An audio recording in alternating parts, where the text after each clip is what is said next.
Assalamualaikum warahmatullahi wabarakatuh. Bismillahirrahmanirrahim. Setelah kita bertahun-tahun menjadi warga Indonesia, penduduk Indonesia, dan merasakan iklim sosial budaya di Indonesia, tentu kita memahami juga bagaimana konsep berpikir orang-orang kita, orang-orang Indonesia, mana yang visioner, mana yang tidak.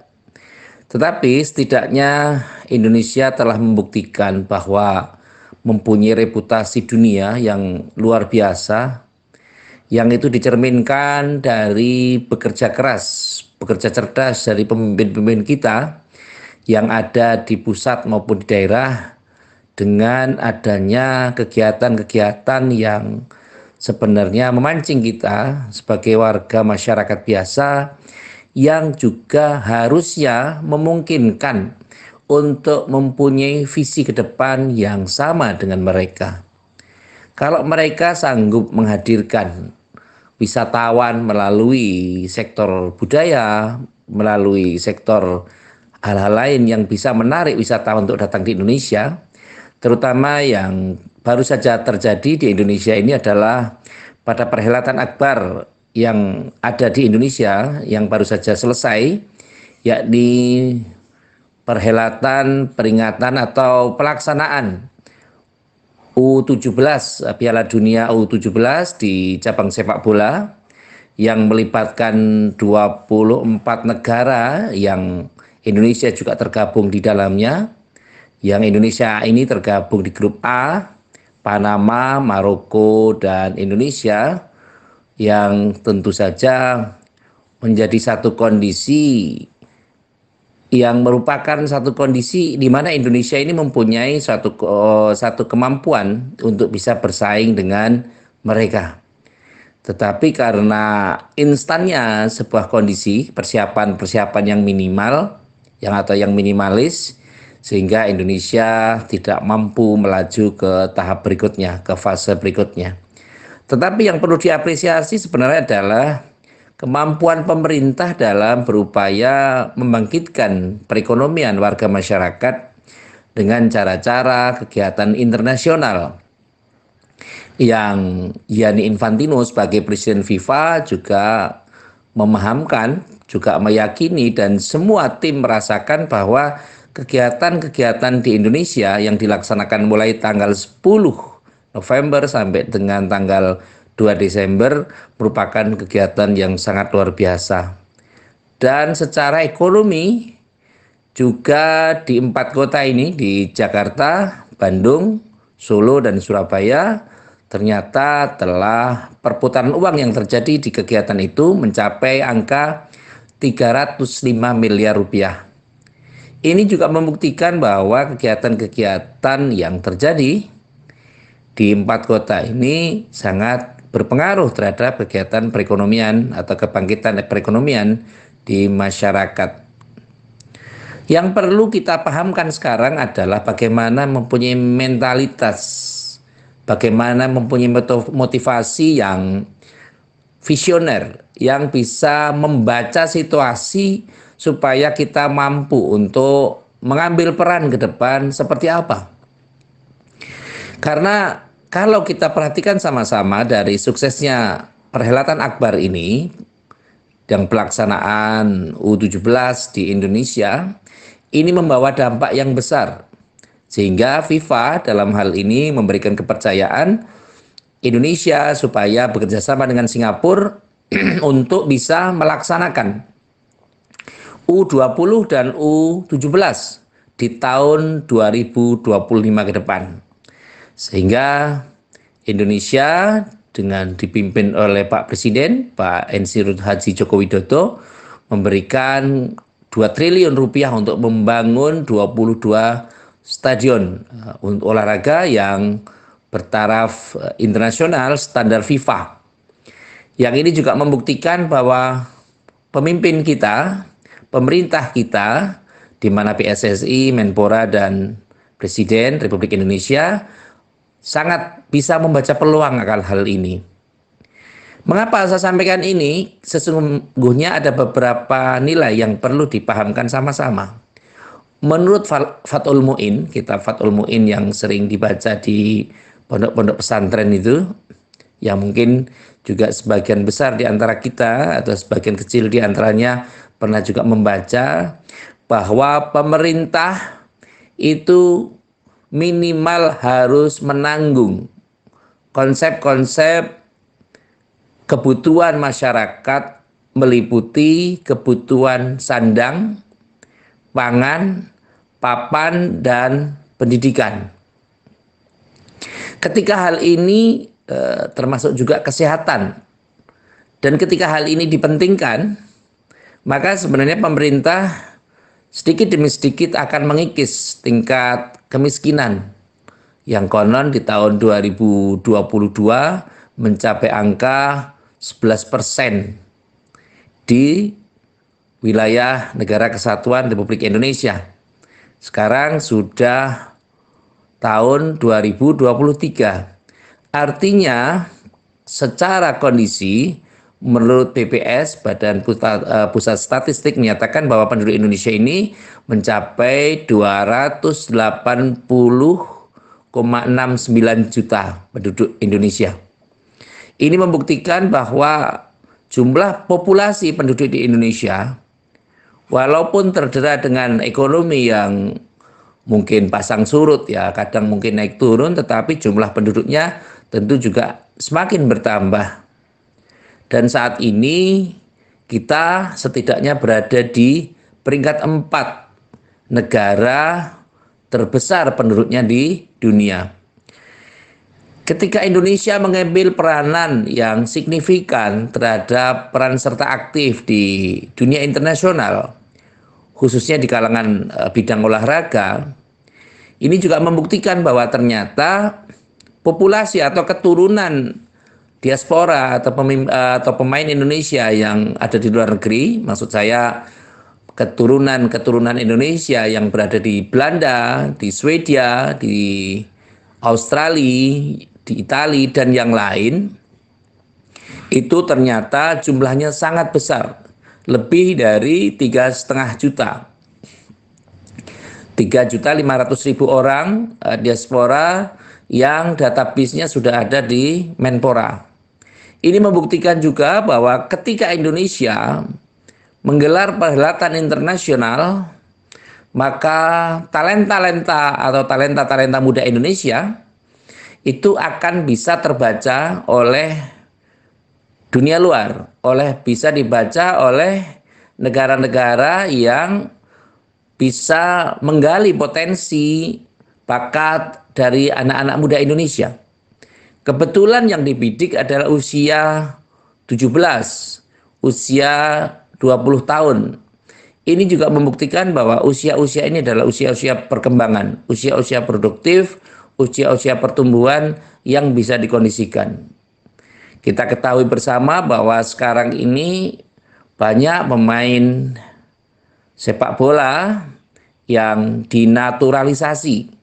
Artinya bukan orang-orang asing, tetapi anak-anak Indonesia atau anak-anak Indonesia yang lahir di luar negeri yang punya keturunan Indonesia, yang punya darah Indonesia, baik dari ibunya, bapaknya, atau dari kakeknya atau neneknya, itu masih bisa dikondisikan untuk menjadi warga negara Indonesia.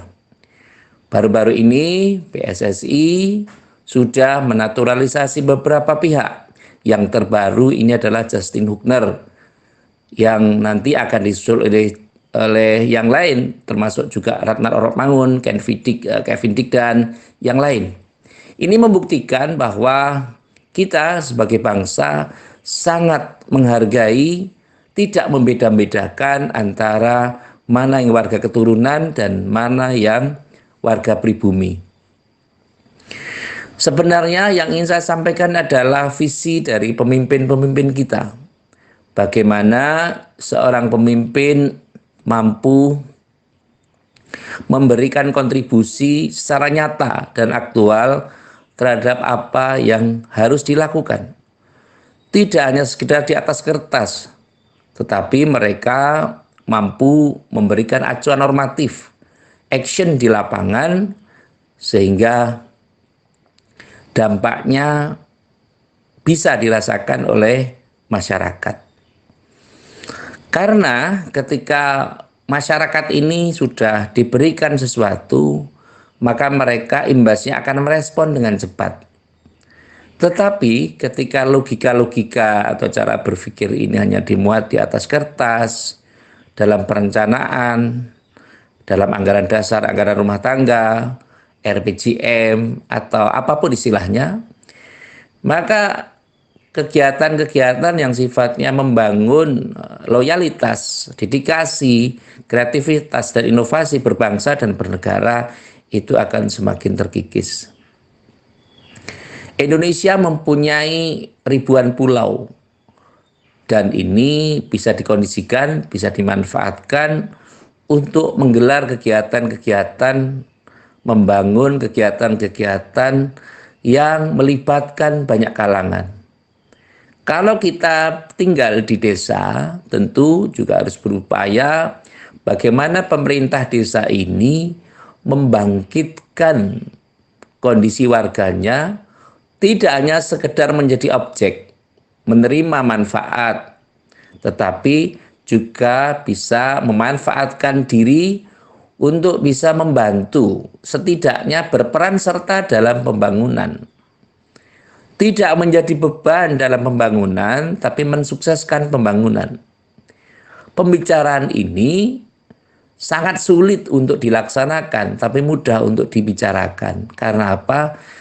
Tergantung pada mentalitas, pada bagaimana peran serta kita, dan bagaimana kita berpikir untuk ke depan. Ketika imajinasi kita terbentuk bahwa membangun adalah tugas, memberikan sesuatu adalah bagian dari proses yang harus dilakukan, kewajiban-kewajiban kita adalah membantu pemerintah, dan seterusnya. Dan itu ditanamkan sejak kita kecil, ditanamkan sejak kita berpendidikan, maka tentu asas untuk memberikan manfaat akan lebih besar dilaksanakan dan motivasi untuk membangun lebih besar. Nasionalisme sangat dibutuhkan di era sekarang ini. Ketika orang lain sibuk tentang pilpres, di saat orang lain sibuk untuk memperkaya diri, kita berupaya untuk memberikan sesuatu yang terbaik untuk lingkungan kita. Negara berupaya untuk membangun IKN misalnya, atau stadion, atau apapun istilahnya. Tapi harus tidak kita pungkiri bahwa memang ada progres positif yang dikondisikan untuk bisa ikut serta dalam upaya persatuan dan kesatuan bangsa. Indonesia ini punya supporter yang luar biasa besar. Bahkan pada perhelatan Akbar kemarin, itu penonton di Indonesia yang di 4 kota ini lebih dari 8 juta orang yang menonton sepak bola U17.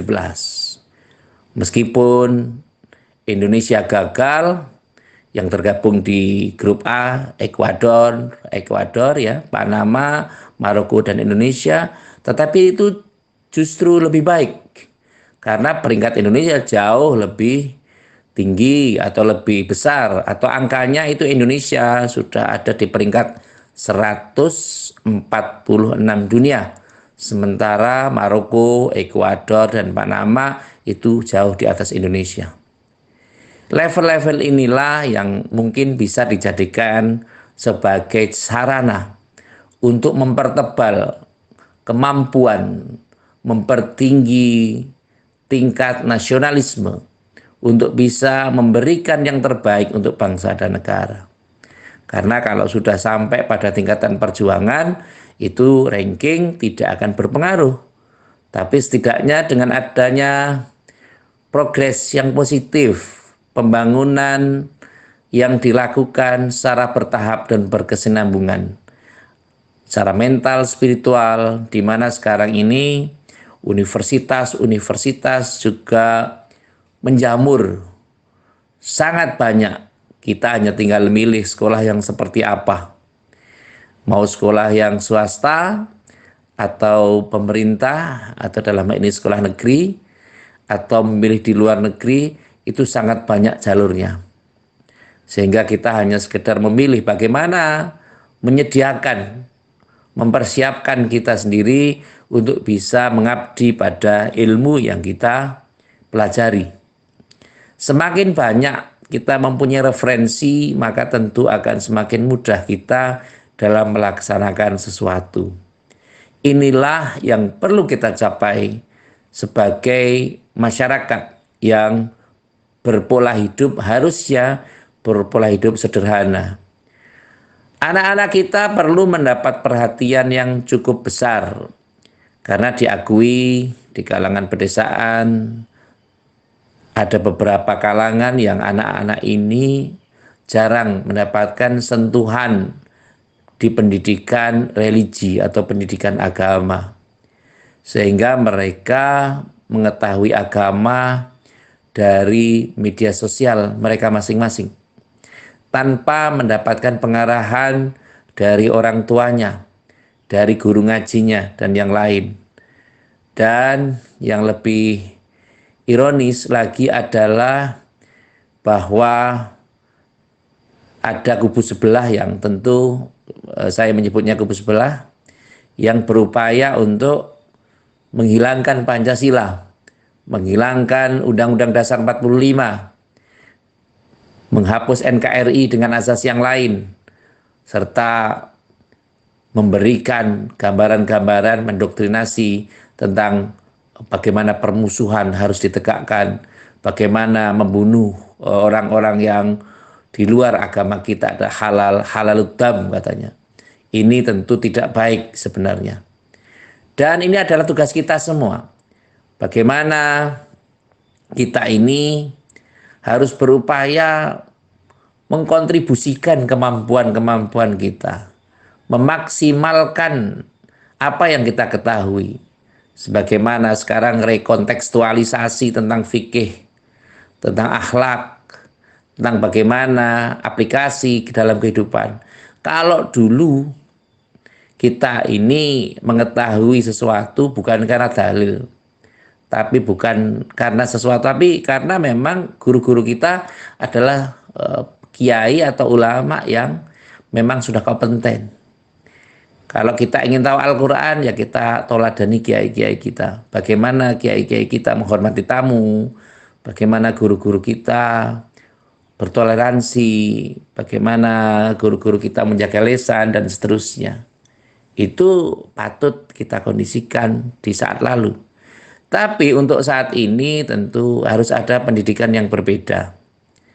Tentu ada cara-cara yang berbeda bagaimana pendidikan harus disampaikan, terutama pendidikan agama ini harus disampaikan dengan cara-cara yang santai, santun, dan menarik.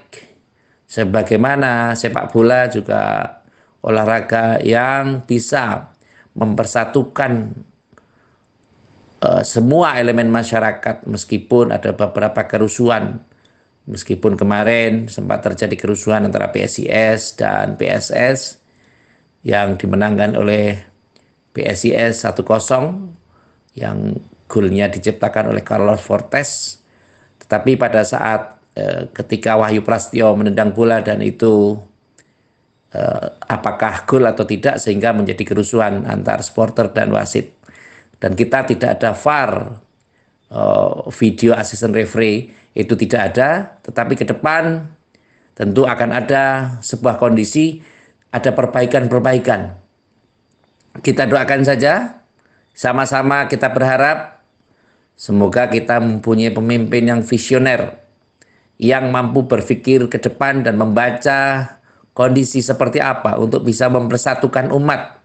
Bagaimana caranya? Kalau Wali Songo mempersatukan antara agama dan budaya, dikondisikan dengan wayang, tetapi pemerintah mungkin bisa menggerakkan masyarakat untuk bisa rukun, bisa berdamai, bisa saling menghargai dari olahraga yang paling populer, yakni olahraga sepak bola.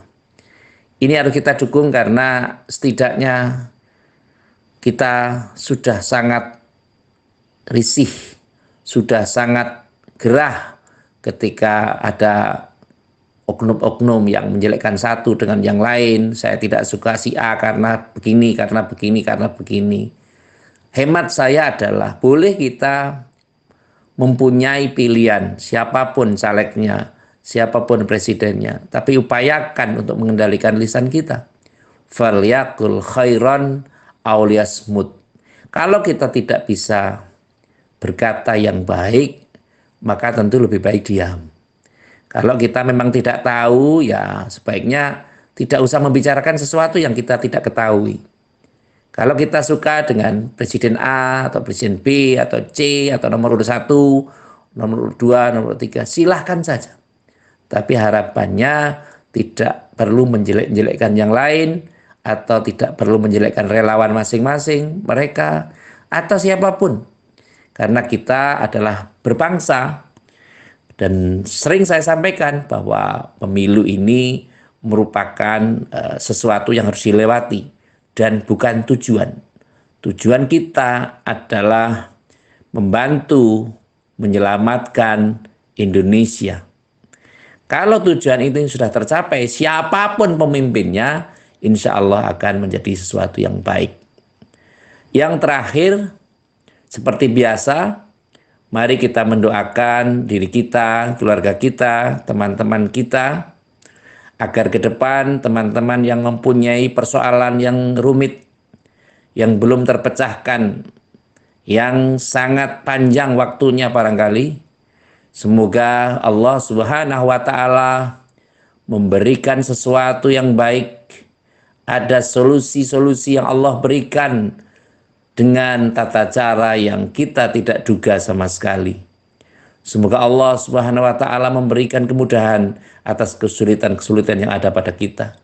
Semoga teman-teman kita yang mempunyai kesulitan dalam utang piutang, usaha yang mungkin bangkrut, yang mungkin sekarang sedang dirintis lagi, semoga Allah memberikan kemudahan dan diberikan keuntungan yang berlipat-lipat. Amin Allahumma amin.